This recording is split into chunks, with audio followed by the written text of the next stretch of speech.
Hey folks, you probably already spotted it, right? This is what we're going to be looking at today, doing some synth repair. You all seem to really like the series that we did on the Maplin synthesizer, restoring that back to health. So we're going to look at some more vintage synthesizer circuitry, see if we can get this thing making some more sounds. One of the big things at the museum is that we encourage you to touch and play with all of this stuff. We don't just lock it away in cabinets, we actually want you to get hands-on. It's the best way to learn and appreciate these old things. But that has its consequences, and that means that we have to do a fair amount of repair work. But that's okay, because that's fun as well, and we can show you that on the videos. Did you know that we're doing workshops at the museum now? So on December 6th, we've got Veerle coming over from Acid Solder Club in Utrecht, and she's going to be teaching everybody how to solder together their own DIY synthesizers. So if you want to come along to that and learn from the best in the biz, then follow the ticket link down below. We're in my workshop today. There's various different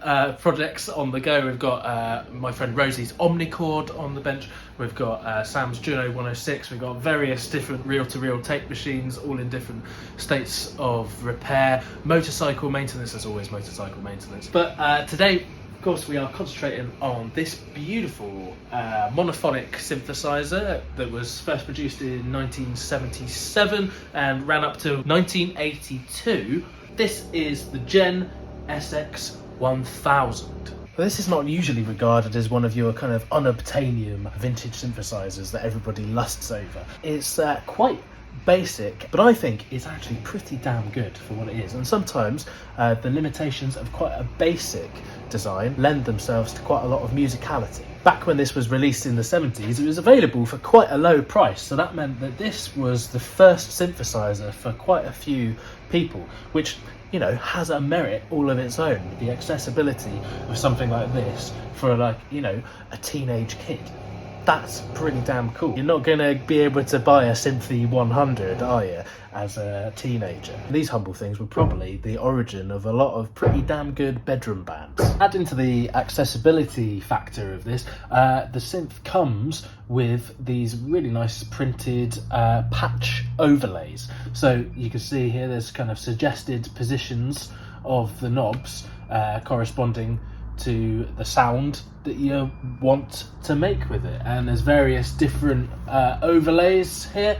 We've got the human voice one, human voice 2, and we've got on the next one some brass stuff, and you can see the person who's owned this before us has written their own notes on it, which is really nice to be able to preserve all of that. And there are some blank patch overlays as well, where you can write your own ones on. They've done 1, 2 and 3 here to get the most out of this blank one. And I like on here, there's a note that says adjust this knob for harshness. So if I take this off, you can see the actual panel of the JEN. This is what the JEN looks like underneath the overlays. Quite an attractive synth. You've got some colour coding on the knobs, which is handy for the different functions and stuff. I'm told that it's quite a common thing for these to fall off, but it looks not too bad. And these overlays are especially useful in the museum because we get a lot of visitors who may have never even played a synthesizer before, and so if you've got a suggested patch, that gives you somewhere to start, because with some of these it's quite easy to adjust the knobs to a position where they're not making sound at all, and that can be a bit frustrating for someone who may not know exactly what they're doing. It's given me some ideas for the other synths in the museum that don't have overlays like this. Maybe we could laser cut some Perspex see-through panels so you can still see the actual synth, but you've still got like a engraved suggested patch overlay, or even some kind of augmented reality with your phone or something. I don't know, something to think about. We're working on it. So I think it's probably about time that we plug this in. I've been told that the issue with this is that it's really, really quiet and doing weird things. So quite a vague brief, but we're gonna play with it and see what's going on, and then I'm going to talk you through all of my thinking through the process of elimination, trying to figure out what exactly is wrong with this. So let's press a key and see what happens. I haven't done anything to it since I just turned it on. Okay, so there is a sound coming out of it. I'm going to have to turn the amp all the way up. Right, so the signal coming out of it is super quiet because this is all the way up. Okay, there's already detecting some dodgy key triggering stuff, but that I think is probably another separate issue to deal with at another time. So we'll park that. But I've already noticed as well that as you go up, there is some tracking of pitch, which is excellent, because the main worry with this synthesizer is something wrong with the oscillator section. That's because it uses a specialist chip that is unobtainable now, and so it's very difficult to repair that section. So I'm relieved to hear already clues that it may not be a problem with the oscillator. This synthesizer was kind of groundbreaking, actually, for like such a budget thing. They had a kind of hybrid digital and voltage controlled oscillator. You have a chip that produces a square wave, and that is stabilized with a digital circuit, and then makes the different waveforms here that you can select, and that is controlled via a voltage in the kind of traditional way. But it was like a kind of hybrid thing before. You had synths like the Juno 6 and stuff that were regarded as the first kind of DCO, digitally controlled oscillators. So quite a clever thing, and probably a factor in how they could offer this so cheaply. But that aside, that is a relief for me at this stage that the oscillator section seems to have some life, at least, because I can hear it changing pitch as we go across. And there are methods to replace that unobtainium chip with like an Arduino or something, but I really don't want to have to get into that if we don't need to. Now, the sound is very clippy, so I'm going to fiddle with the envelope generator section to see if that has any life as well, and that alters the sound. So this is in the VCA section, the voltage controlled amplifier, and the attack, decay, sustain and release knobs control the shape of the envelope that is triggered when you press a key. So the fading up and down in volume over time of the sound. So if I turn this up, there we go. Okay, good. That's an excellent sign. So it seems that this section is all working okay. So that's the overall volume. Very scratchy knobs. That's another thing to fix. We've got scratchy knobs. We've got weird triggering keys. But that's the stuff that I'm going to tackle last, because that's just kind of cleaning jobs, which shouldn't present too much of a problem. Going to track down first the source of the low volume, and because I think already that the VCO section, which comes first in the kind of chain as they're passed through these sections, and the output VCA section is working, only really left with the voltage controlled filter. Right, so let's hold a note and adjust the cut off and see if it does anything. No. So there you go, that's theory confirmed that there is something wrong with the filter section. It's very nicely laid out on here, actually, all the different sections of the synth. You've got the first section here, which is the VCO, the voltage controlled oscillator, and that is the raw sound of the synthesizer. So this is an oscillation in voltage, which then gets passed to a speaker, which moves the speaker in and out, which then moves the air, which moves your ear, and that's how you perceive sound, as vibrations. And there's different ways that it moves the speaker over time, smoothly with this ramp, or harshly, quickly with the square wave, and that defines the timbre of the sound, the character of the sound. The harsher sounds are the sharper movements of the speaker, and the speaker's moving in and out hundreds of times a second, and the amount of times per second defines the pitch. There's a couple of other sections. There's an LFO, a low frequency oscillator, very similar thing to the VCO, but you use it as a control signal rather than an audio signal. And there's also a separate noise source here that you can mix in with the sound of the VCO. we're not going to go too deeply into how the filter works because we already did that in the Maplin synth restoration, but effectively it's kind of having the effect like this, where it's taking out the higher frequency components of the sound, just like a treble knob on a stereo. Well, let's open it up and have a little look inside. There's 2 screws here on the top. We're actually missing a load of screws around the back, and then it should just hinge up. I'll unplug it just so I know I'm not going to touch nothing and shock myself. There we are. Righto, this is what it looks like inside. So we have a look at this label here. Doesn't really tell us a lot. So you can see there's different cards here for the different sections. They're all interlinked with these connectors going off. That's the VCO down there, some of the noise circuitry, got the VCA and the envelope, and this is the one we're going to be looking at. This is the filter board. And straight away, the thing that's drawn my eye is the fact that all of these integrated circuits here, these chips, they're all in sockets, which is going to make our life a lot simpler because we won't have to desolder any. Now, I have a bit of a philosophy when it comes to work like this and learning and doing things in general, because I see a lot of people get held back from doing things because they think they need to know everything up front before they do anything, and I massively push against that and push against some of the harsher YouTube comments that people might get on videos and stuff, critiquing them for not being experts and things. I think if you can fix something, if you can make something through the path of least resistance and you achieve your goal, go for it.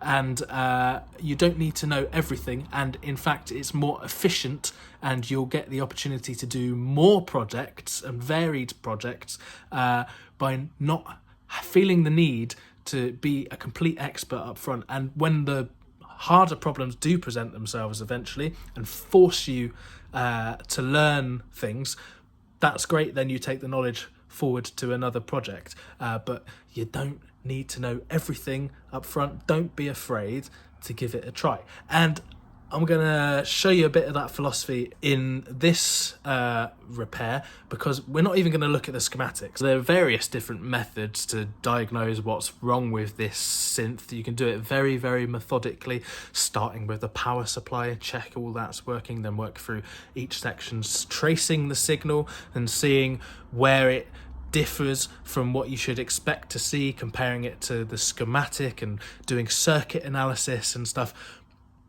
But I think there's a much simpler, quicker way, and I do realise that this is born through the benefit of a bit of experience, but once you've done a few things like this, you start to get a bit of an instinct, and I think that is a perfectly adequate approach. You don't need to be a scientist. So having worked on synthesizers of this era, my assumption is that the filter is going to be based around a transconductance amplifier, probably an LM13700. That is the ubiquitous chip that you see in these all the time, and it's a chip that's about this size on the filter board. Let's have a look. What does it say? LM13700. There you go. Okay, and there's another one next to it. Now, also having done many of these repairs, and if you watch the Maplin video, I always find normally it's the integrated circuits that go boom boom. The kind of accepted wisdom is always people pointing towards capacitors and things. I always find it's the ICs. So that is what I'm going to start with, and since they're in sockets, I'm literally just going to swap them out. There is no way that we can create damage doing that. And so I'm not even going to look at the schematics. I'm not even going to do any circuit analysis. I'm just going to swap them in and out and see if it works. And we might get lucky and we might save ourselves a load of time and effort. When these chips come new, sometimes the legs are a bit splayed out. What you can do is just put them on the side on a flat surface and just lever them over to bring all the legs into line. And I'm going to swap them over with the power off, so there's no danger of me accidentally shorting anything. There is a specialist tool for swapping ICs over. You get posh versions. This is a less posh version. You see it's got little jaws for grabbing either side and pulling them out so none of the legs get all broken and stuff.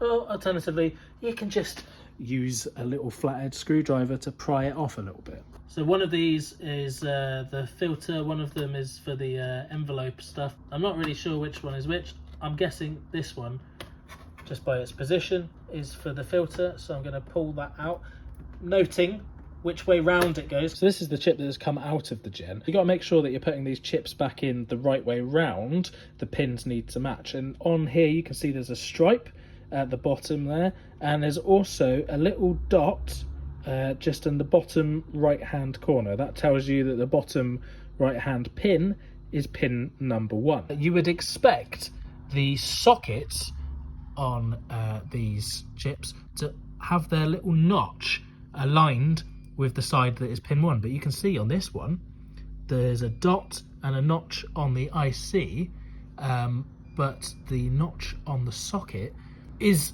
the wrong way round. But we know that that section is working, so we know that that IC is round the right way. There's a few other examples where the sockets have been soldered in the wrong way round.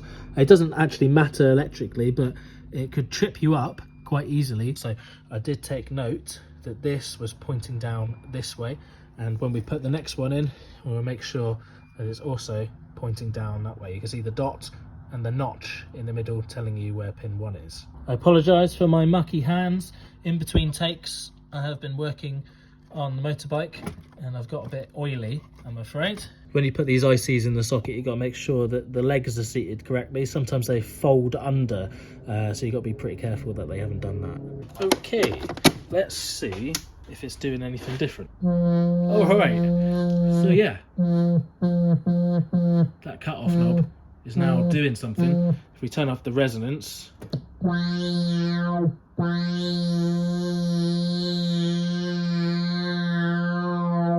awesome. That is exactly what we should expect it to be doing. Okay, clearly we still have some weird triggering problems with the keyboard, but I think that's like a mechanical thing. It just needs some cleaning. Let's test the envelope on the filter section. And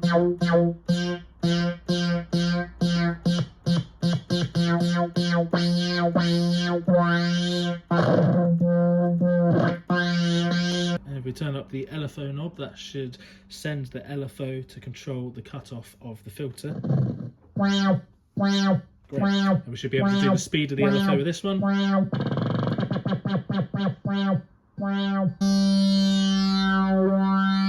The potentiometers need a lot of cleaning because there's loads of scratchiness going on. Right, so I'm going to have a bit more of a play with this, check that all of the functions are working apart from the scratchy pots and the keyboard problems, and then move on to that.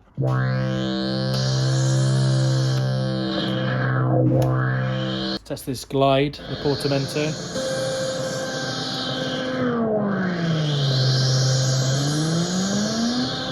Different waveforms. You hear the pulse width changing? You can also send the LFO to the tuning of the VCO section, which will give you a vibrato effect. So you've got the speed of it here and the amount there. You can see that it's highest note priority, so if you hold a key down here and then press one higher up, because it's monophonic of course, it takes over.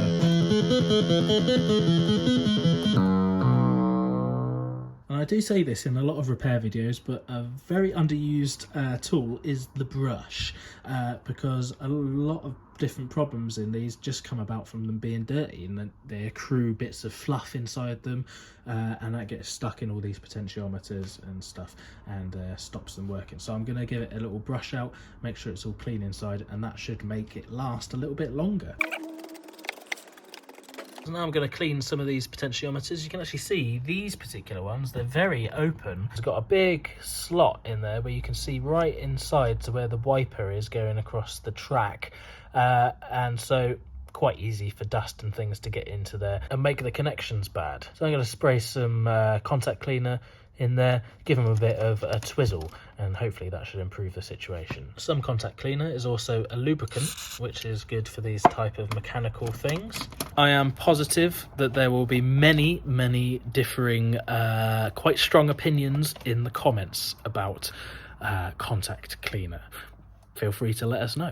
When I'm twizzling these knobs, trying to clean them, I'm trying to do it the full travel, because a lot of times the extremes of either side don't get cleaned and you still get crackling there. So trying to spread the contact cleaner all the way around and work it in to do its magic. And the same with the switches here, you just spray a bit in there and then work them back and forth, and it will kind of clean itself to a degree, unless they're really bad and you might need to deconstruct them, but hopefully it won't get to that level. And you want to get rid of all that dust and stuff before you start spraying cleaning fluid and stuff, because otherwise it's just going to get trapped in all the fluid and things. Now, a couple of these knobs feel a bit loose on the panel and the nut underneath has come loose, but I think at some point the owner of this synth has got annoyed at the knobs falling off and has, I think, super glued them on.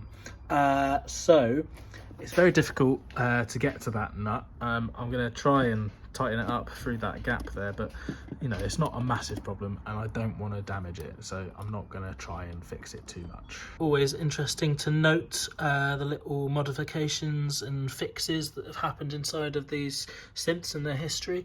As you can see, somebody has put a newer potentiometer on there, so that one must have been particularly scratchy or something, and you see somebody has been working on it because the cable tie here has been undone. Little clues can sometimes lead you to fixes, so it's good to notice these little things. Much less crackling and stuff when you're turning these knobs now. Much better. That's what we want.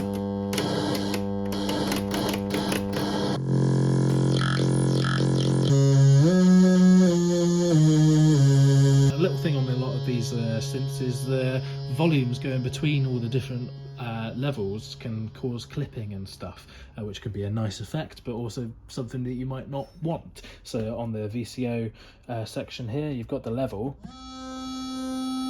and at the extremes of it, you can hear it's kind of clipping it a bit going into the VCF amplifiers,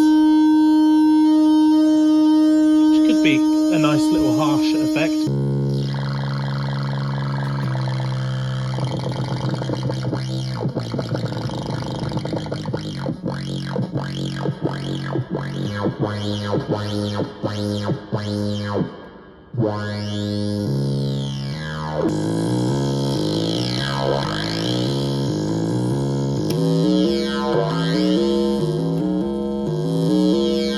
So I'm also going to take a little look at the keyboard, because there's some weird mistriggerings at points, so give that a little bit of a clean and I reckon that will disappear. There's a couple of plastic retaining clips, one here, one here. I'm going to unscrew that screw there and then take those off. And there's a couple of little screws on the bottom that need to come out. Have a little look at this label while we've got that tipped up. There you go. Let's look underneath here. Plenty of dust. And you can see if I move a key, the little plastic bit here is moving a spring against the bar that runs along, a common bus bar. So it is connecting what is connected to this common bus bar to each individual spring, which is then soldered into the circuit board. And that's how it completes the circuit, which triggers each key to turn on and off. And you can see here a diode matrix so that all of them get separated and don't crosstalk to each other and get encoded via this chip. I'm guessing. I haven't actually looked at the schematic, but I'm pretty sure that's a safe bet, which is why it's a bit of a hybrid circuit, because the keyboard is a kind of like digital encoding of these keys, but the actual tuning pot on there is a voltage control. So an interesting hybrid circuit. It's plain to see, however, that this bar is a bit tarnished, And so no wonder we're getting some strange electrical connections. I need to go across it and give it a clean. I normally quite like leaving the, I would call patina, some people would call filth, on a lot of synthesizers, but I made a bit of an extra effort to clean the keys because we can have visitors to the museum touching this and they don't want to put their hands on old cruddy stuff that's stuck to the keys.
Should we try one of the patch suggestions? This is the Human Voice 1. Let's set it to that.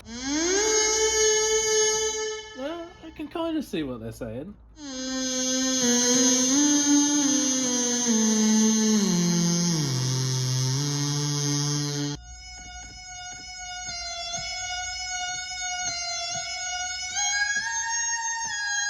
Celine Dion, eat your heart out. I wanted in this video to show you more of a realistic kind of diagnosis situation where you just use your experience and logic to jump ahead a bit and not go through so many stages and be so empirical and stuff. In the map-plane repair video, I showed you how to be a bit more methodical and trace the signal through the circuitry. So I'd advise watching that, because that process can also be applicable in your own work. But I wanted to show you that you don't have to be afraid of just jumping in, just swapping a component. The skill is knowing what you can get away with. I knew that worst case scenario, the chip just wouldn't work. It wouldn't actually damage anything, and that would have given me another clue to then make an assumption going forward again. So you have to look at every individual situation and figure out which diagnostic method is going to be the best for you. And if you've got your own synth and it's not working and you desperately want to solve it yourself, and you've looked into all the schematics, you try to understand the circuitry, you try to trace it, and you're still not having luck, then you can start just replacing parts, and in theory, with every part replaced, it will work, right? So that's a totally valid approach. It might cost you in money and time, and there's caveats around trying to maintain the originality and things like that, but if it's going to mean that you're going to get the job done, and you're going to have your working synth at the end of it. I absolutely would not look down on you for doing that. That approach I've found is much more accepted in mechanical stuff like engines and things. Sometimes you can be taking a measurement of something, like you can test whether a coil is working and stuff, but still not giving quite enough of a spark for the engine to fire and stuff. So sometimes you just have to replace a part and see if it works, trial and error. So there's a whole demo of Sam putting this synth through its paces before it had this problem, so I'd definitely check out that video after this. There'll be a link to that. And if you want to come and play with it yourself, and you can use all of the preset cards to see what they all sound like, you can come and get your actual grubby mitts on it at This Museum Is Not Obsolete down in Ramsgate in Kent, and we'll be very happy to see you. We're open every weekend of the year, 1 till 4 p.m, but just check the website just in case. We're not far on the train from London, so why not make a weekend of it? Stay in nice seaside resort down in the southeast of England. As I mentioned before, we have the workshop with Acid Solder Club coming up, where you can learn how to solder and make your own synthesizers. So there's a ticket link to that below. You can support the museum with one-off donations via PayPal or YouTube Super Thanks, or you can buy us a coffee, or you can go on the website and buy sample pack downloads of recordings of all the things around the museum. There's also the Patreon, where you get bonus videos and behind the scenes stuff. So what's not to love? And all of that support, of course, means that we can keep doing videos, keep the museum doors open so you can come and actually play with this stuff. Right, so there's plenty more repairs for me to do. I better get on with them. Thank you for watching the video, and we'll see you in the next one.